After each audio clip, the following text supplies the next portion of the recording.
19 ප්‍රශ්නය 23 පෘථුවිය සූර්යයාට අරයා දෙක වන වෘත්තයක මේ v එක වේගයෙන් ගමන් කරනවා කියලා හිතනවා.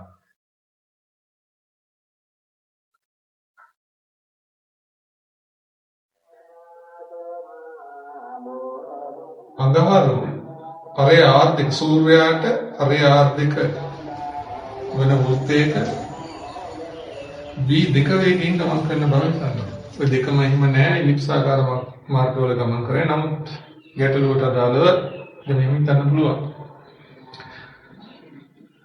පෘථුවියට සූර්යයාට වෘත්තාකාර පථයක ගමනය වෙන්න පෘථුවියට අවශ්‍ය කරන කේන්ද්‍රාභිසාරී බලය ලබා දෙන්නේ පෘථුවියයි සූර්යයයි අතර තියෙන ගුරුත්වාකර්ෂණ බලය. පෘථුවිය සහ සූර්යය අතර ගුරුත්වාකර්ෂණ බලය G m කියන්නේ සූර්යාගේ ස්කන්ධය, සිම්පල් m E කියන්නේ පෘථුවියේ ස්කන්ධය. බෙදීම පෘථුවිය සහ සූර්යය අතර දුරෙහි වර්ගය සමානයි.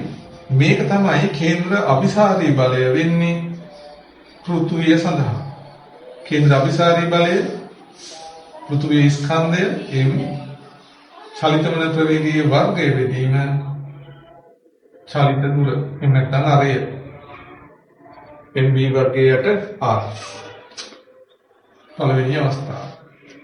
ඊළඟට මේකම අපි මේ විදිහට හිතුවොත් අඟහරු සඳහා අඟහරුට අවශ්‍ය කේන්ද්‍ර අභිසාරී බලය ලබා දෙන්නේ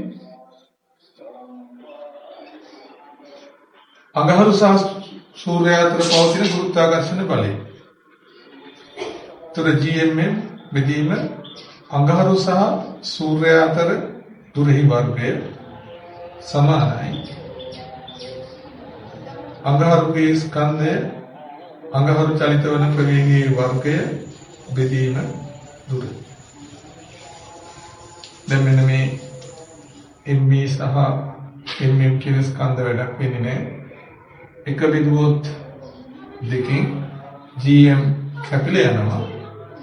R2 වර්ගය බෙදීම R2 වර්ගය සමානයි.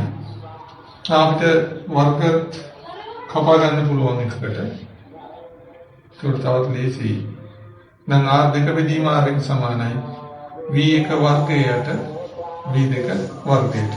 ඔයගොල්ලෝ ඉල්ලන්නේ V1 බෙදීම V2 එහෙනම් V1 බෙදීම V2 කියන්නේ R2 බෙදීම R2 වර්ග